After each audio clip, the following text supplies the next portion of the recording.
Good evening. Sorry, it's been a very long day and I'm pretty tired. But today I want to tell you that I decided I'm going to split safety on 3 episodes per se. I will be addressing house safety, water safety, and elopement from home safety. I was walking around and thinking how I'm gonna put this together because I have a lot to share. I just don't have means, and now I don't even have a good speed because I don't have enough subscribers to do a live stream, so I have to wait for a couple of hours to upload a 10-minute video per se, right? But anyway, not complaining, don't get me wrong, just obstacle after obstacle, and so I'm predominantly targeting people that are newly introduced to the world of autism, but there's going to be some information for those who already with it for quite some time, what we've been through and how we get some things in place and why hopefully it doesn't take long, because I know long videos nobody even watches unless it's like somebody really looking for that information. But anyway, today I'm just gonna be talking the house. And when you have child with autism, or you already got the diagnosis, let's put it this way, already know, you do want to secure that house. You want to put door locks everywhere, doors, rooms that you don't want them to be in. When they're in the kitchen, you want to watch them pretty much. And you also need to secure windows. I don't know, there's plenty of locks. Internal, consider external. You always have to consider if what your child is capable of, because this is when accident happens.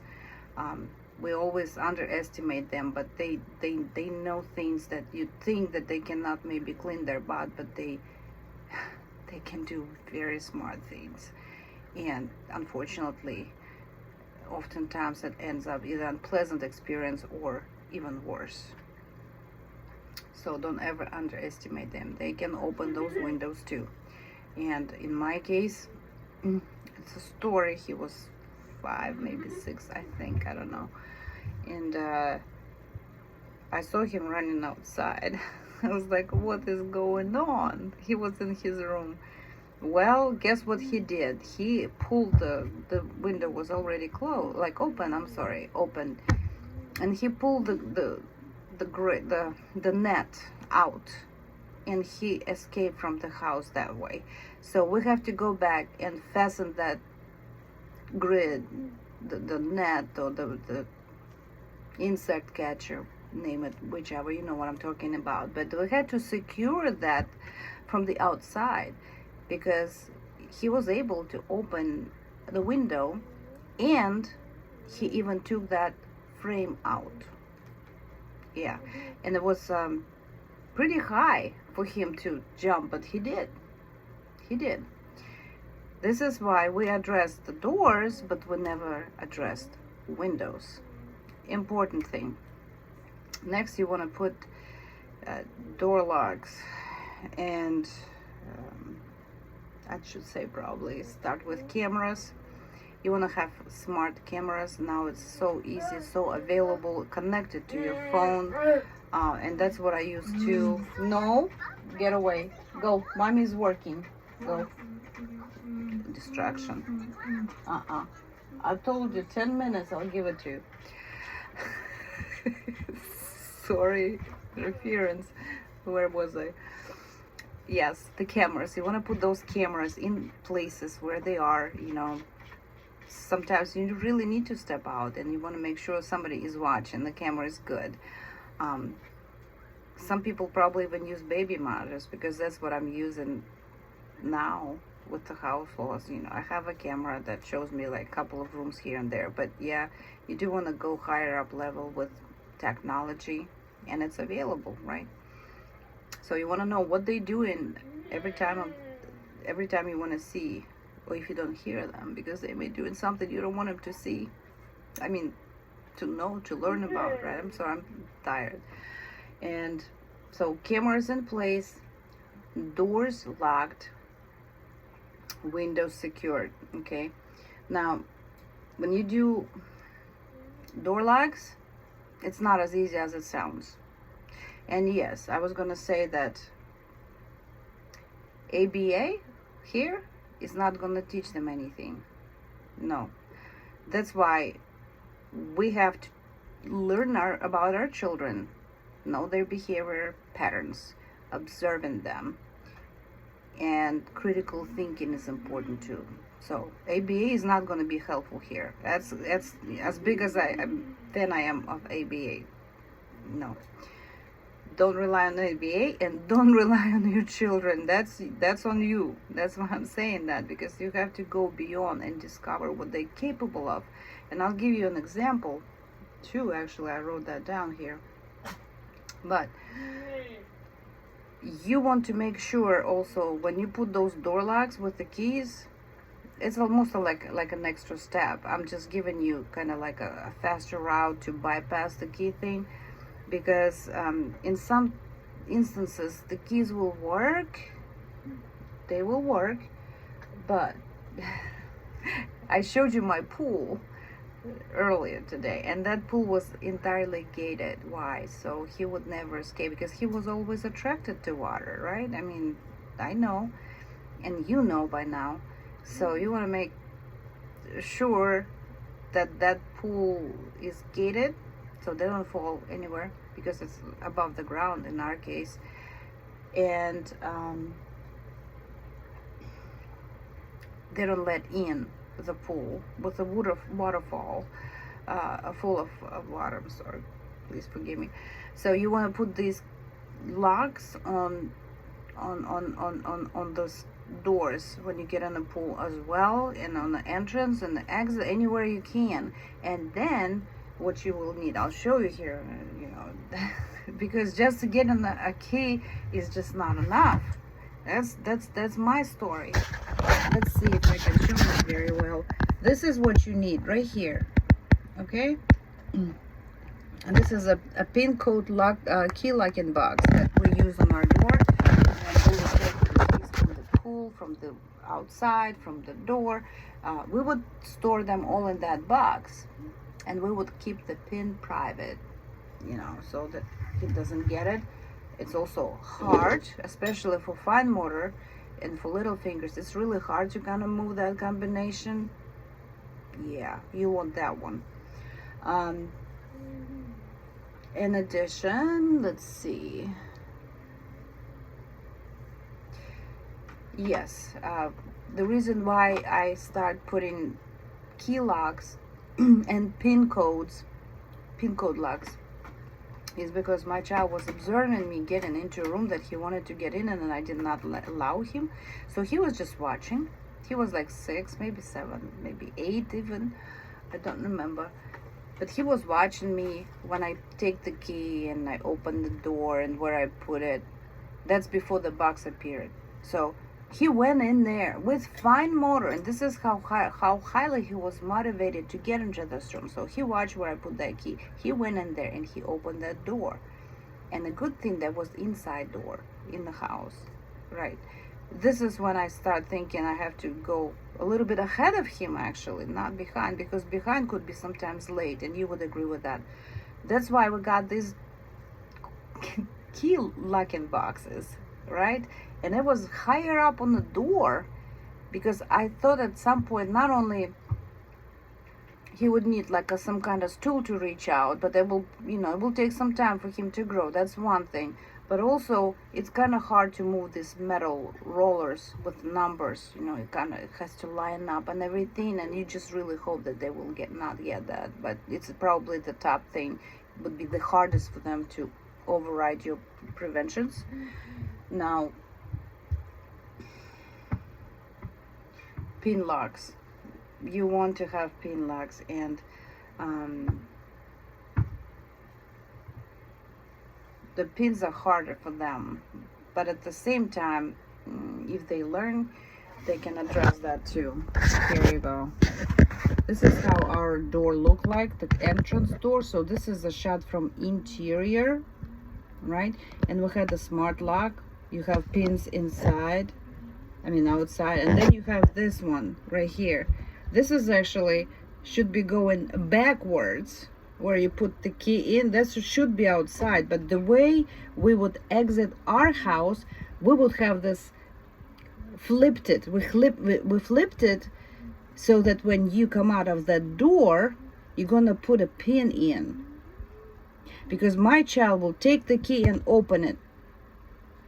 So we took from inside out, we put it that, and guess what? Because I had ABAs coming in, and they should know better, but they don't. That's why I try to engage parents, right? It's your child after all. And I would tell them, like, look, when you leave session, this is the pin. You're gonna punch it in, so I know he's not gonna escape from the house, because he would be able to find the key. So he would go. They would go punch that number and leave, because all they had to do is just close at this point. So they didn't have to enter the house with the pin, but they had to exit the house with that pin, because we flipped that lock inside out, whatever. Guess what my child did? And that wasn't even an accident. And I don't even know when he discovered that pin number, but he did.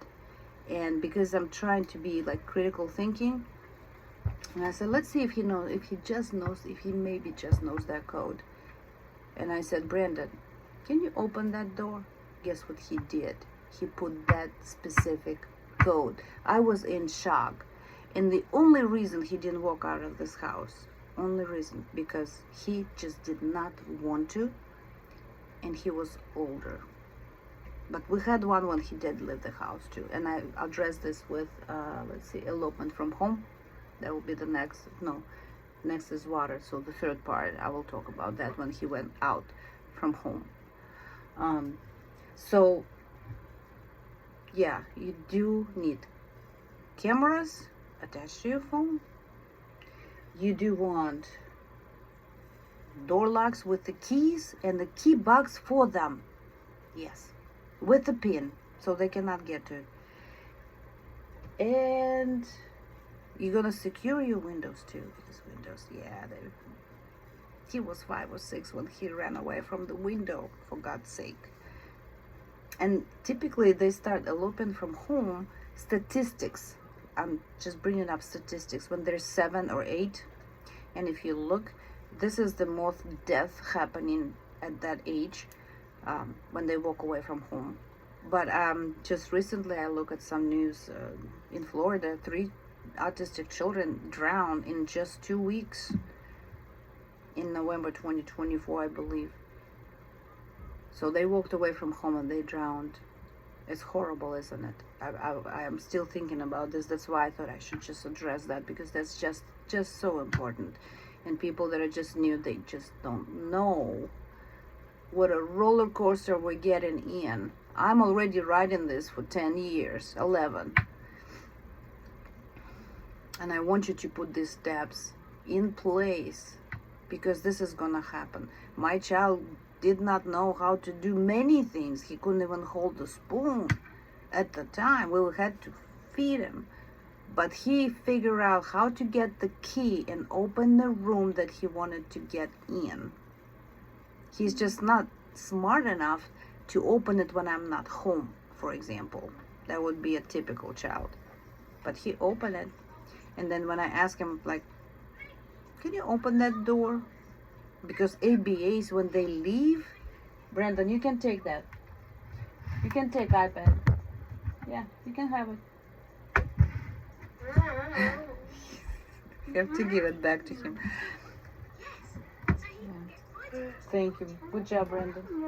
So I already lost my thought, but just like I said, you have to consider that they will try to outsmart you too, and you just have to do everything you possibly can, because accidents still happen.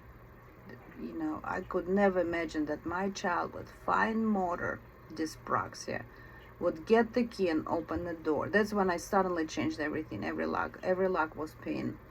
And then when I tell ABAs, like, you just watch, you know, just, they think, well, you know, he cannot even match blue to blue. Well, they underestimated him too. He couldn't do that, but he certainly figured out that pin code, and he held this in his head for some time. Because I was watching them leave, and they, you know, they would just leave, and they would just punch the number, you know, and he apparently would find time to look what they were doing there, what numbers they were punching in. And when I brought him in and I said, Brandon, can you open that door? And he did. I was in shock. I had to go on YouTube myself to see how that pin code to change even. Took me 3 days to figure that one because I didn't have the instructions. So I hope it's not long enough, but all the key points are in there. Again, this is something that has to come from you, from me, people that live through this, and I hope more parents will share their experiences because we could contribute, probably write a book. I don't know. And then cameras, door locks, window locks, pin codes, cool pin boxes, whatever. But it's just, you know, you do something, they overdoing it. You do, and sometimes God allows us to prevent certain things, but there's some parents that are less fortunate. So I hope that was helpful, and hopefully tomorrow, push card is not working, by the way, tomorrow, so hopefully tomorrow I will do water. It's already 16 minutes too. So I talk to you soon because it's gonna take a while for upload. Hope it's helpful.